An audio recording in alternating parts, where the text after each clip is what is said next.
Benzema is leaving Real Madrid for Saudi Arabia. Why? And what will the club do now? When it happened fast. Real Madrid announced on Sunday morning that Karim Benzema was leaving, and by the afternoon, he was playing his last game for the club, a 1-1 draw with Athletic Club in which he scored a penalty and was immediately substituted to receive the applause of the Santiago Bernabéu crowd. Madrid have seen high-profile departures before as this era-defining team reaches the end of its cycle. Cristiano Ronaldo in 2018, Sergio Ramos in 2021 and Casemiro and Marcelo in 2022, but this felt even more jarring. Benzema, 35, is the reigning Ballon d'Or winner. He's also the club captain and scored 354 goals for Madrid, more than Raúl González and Alfredo Di Stefano, and trailing only Ronaldo. Way out in front on 451 goals. His record 25 trophies include 5 Champions Leagues. And now, after 14 years, he leaves to join Saudi Arabia's Al Ittihad. He leaves those statistics. But more than that, Benzema was never really about the numbers. He leaves memories and moments, the work of a player who made football feel like art. Picture him dancing past 3 Atletico Madrid defenders in 2017. Executing a perfect scissor kick against Ajax in 2012, or leading last season's logic-defying comeback against Paris Saint-Germain.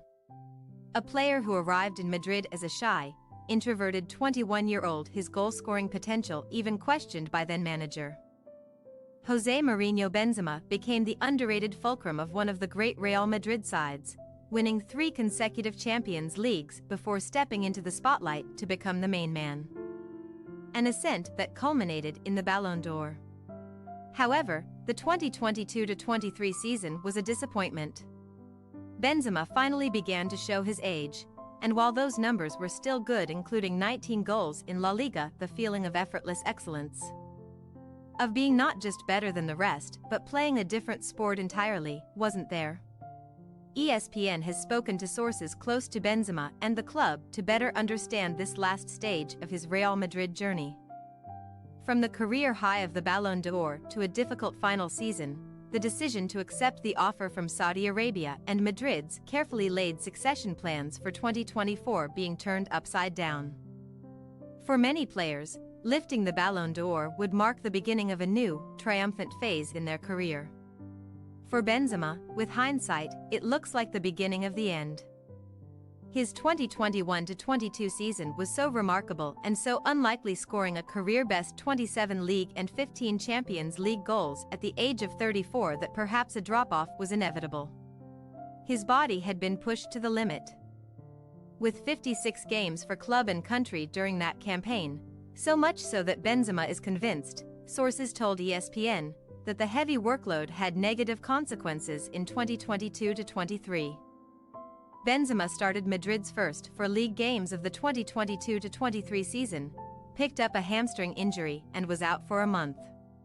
He came back, playing another 5 games, scoring in a 3-1 Clásico win over Barcelona in October and collecting the Ballon d'Or in Paris a day later before getting injured again on October 21. The timing was difficult. With just under a month until the expected call-up for France's World Cup squad, Benzema had little time to recover. Benzema appeared just once for Madrid in that time, as a second-half substitute in a 5-1 win over Celtic in the UEFA Champions League group stage. Was he working hard to regain his fitness or keeping himself in reserve for the biggest international tournament of his career? Having spent 6 years in exile between 2015 and 2021? Either way, being left out of France's World Cup squad by coach Didier Deschamps after picking up a thigh injury in training on November 19 was devastating. The tournament should have been Benzema's chance to confirm his Ballon d'Or status as the world's best. Instead, he was viewed as disposable. Sources told ESPN Benzema was convinced that he could have featured later in the competition if Deschamps had selected him. The player later labeled the coach a clown and liar on social media. Following that World Cup disappointment, France would finish runners-up to Argentina, losing to Lionel Messi company. On penalties after Kylian Mbappe's hat trick took the game to a shootout, Benzema returned to La Liga determined to prove a point. He scored 12 goals in the 2 months after Christmas, including a brace in Madrid's 5-2 win at Liverpool on February 21st, an echo of his Champions League form a year earlier. Stream on ESPN+, La Liga, Bundesliga, more US. The season's highlight came in the Copa del Rey, with Benzema notching a hat trick in a 4-0 victory over Barcelona at Camp Nou on April 5th. By that point, Barca were already running away with La Liga's title race while in the Champions League. Madrid would soon be humbled by Manchester City. Benzema started both legs of the semifinal against Pep Guardiola's side, making little impact as the Spanish side were bounced 5-1 on aggregate. Madrid finished a distant second in La Liga, 10 points behind Barcelona, and defeated Champions League semi-finalists, while picking up the Copa del Rey, UEFA Super Cup and Club World Cup. Benzema's goal-scoring figures were his worst since 2018. Still, nobody was panicking. Sources had told ESPN that a 1-year contract extension, to keep Benzema at the club for one last hurrah in 2023-24, had been agreed. In public, Benzema had said little about his future. He rarely gives interviews, and there had been just one news conference appearance involving the France forward in all of 2023 to date. There, speaking ahead of the Spanish Supercopa final, being held in Saudi Arabia on January 14th, his words were non-committal. "I'm here at Madrid," he said. "For me, it's year by year. I can't talk about how long I'll be here. What I can say is I enjoy every day. What happens in football, you never know." Behind the scenes, sources told ESPN that some suspicions were being raised by Benzema's apparent hesitation to sign his contract extension. If the player, club and coach Carlo Ancelotti were all in agreement, why the delay? Benzema had been made aware of interest from Saudi Arabia earlier this year. Agent Karim Benzema, who has represented Benzema since the player was 16 years old, was in touch with the Saudi Pro League through Al Ittihad Vice President Ahmed Kaki. The Saudis have big plans in football. Ronaldo is already at Al Nassr, Benzema, Messi, Sergio Ramos, Luka Modric and others have been contacted to gauge their interest in coming to the Middle East as well. Initially, Benzema wasn't keen. He felt ready to play another season at the highest level, but he didn't turn down the proposal outright. As La Liga's season went on, Benzema began to ask questions. His fragile form and fitness didn't help, but he was still inclined to stay. The Saudis increased the pressure on Benzema, upping their offer in May. In telephone discussions, they seemed willing to accept each and every demand that Benzema could think to make, such as a desire to employ his own personal fitness coach. On May 30th, ESPN first reported that Benzema was considering his future, and after discussions with his entourage, friends and teammates, he decided to accept. The final 2-year contract offer from Al Ittihad would be worth a staggering €400 million, 172 million euros in wages, plus bonuses. Al Ittihad President Anmar Al-Haili and Vice President Kaki traveled to Madrid for further talks, hoping to conclude the deal in person. Now it was time to tell Madrid, and in particular the club's president Florentino Perez, who had always been Benzema's biggest supporter. There were 2 conversations with Perez, who did everything to persuade Benzema to stay. The first came on May 31st, at Real Madrid's Valdebebas training ground. Benzema, his agent Jaziri, Perez and Juni Calafat, the club's chief scout, were present. Benzema and Jaziri told Perez that the player's mind was made up. Perez asked them to take a day to think it over. They spoke again June 1st, and the club learned Benzema had not changed his mind. Perez was angry, aware of what this meant for the club's careful planning for next season.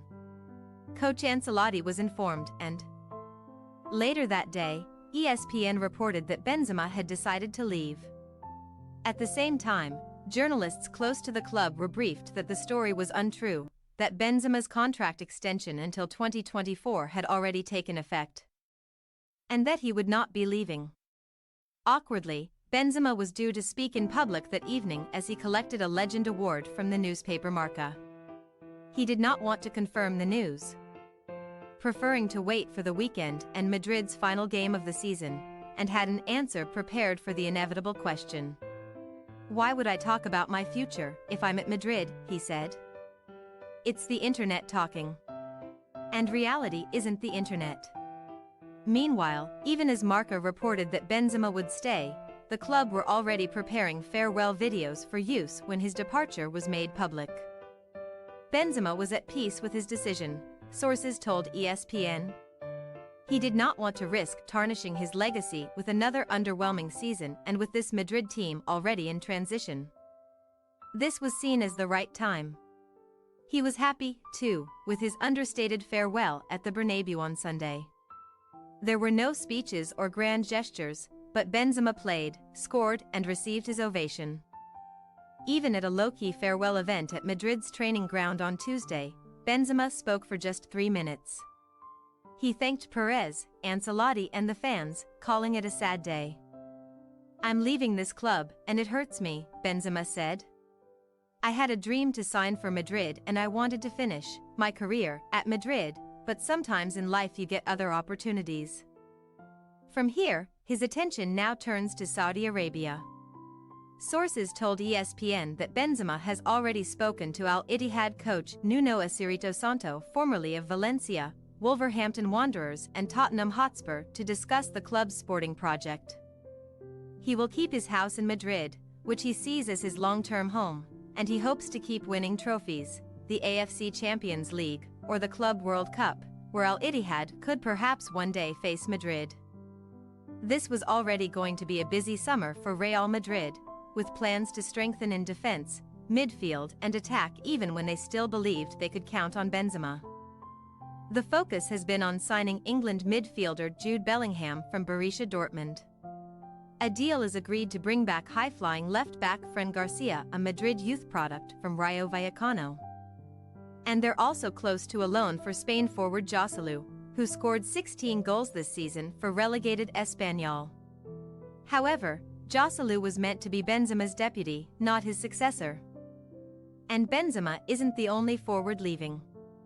The club confirmed this weekend that Marco Asensio, Eden Hazard and Mariano Diaz will also depart. That leaves Vinicius Jr. and Rodrigo as Madrid's only senior attacking players. Brahim Diaz, returning from a 3-year loan at AC Milan, will cover for Asensio, while Joselu is a significant upgrade on the out-of-favor Mariano. Otherwise, Madrid have not forgotten about long-term target Kai Havertz, whom they were keen to sign before he left Bayer Leverkusen for Chelsea in 2020, viewing him as a versatile forward who could contribute across the front line. Sources have told ESPN that Harry Kane is the player the club have identified as being the best available Benzema replacement right now, but there are doubts over his age. The England star turns 30 next month, and a potential €100 million transfer fee, and the prospect of drawn-out negotiations with Tottenham. Perez has first-hand experience of dealing with Spurs chairman Daniel Levy after the protracted signings of Modric in 2012 and Gareth Bale in 2013. Overall, Benzema's decision has upended Madrid's summer transfer strategy. Replacing Benzema now, with a player of the requisite quality and who offers a consistent 25 goals a season threat, was not part of the plan and had not been budgeted for. It also complicates the dream scenario of a successful move to bring Mbappe or Erling Haaland to the Bernabeu in 2024, as funds that could have been reserved will need to be spent this summer. Thanks to Benzema, what has so far been a meticulous, well-executed transition with Vinicius, Rodrigo, Eduardo Camavinga, Eder Militao, Aurelien Tchouameni and others in place as the team's present and future will now have to speed up and get ahead of schedule. Thanks for your watching. Don't forget to click the subscribed button and hit the bell icon for more.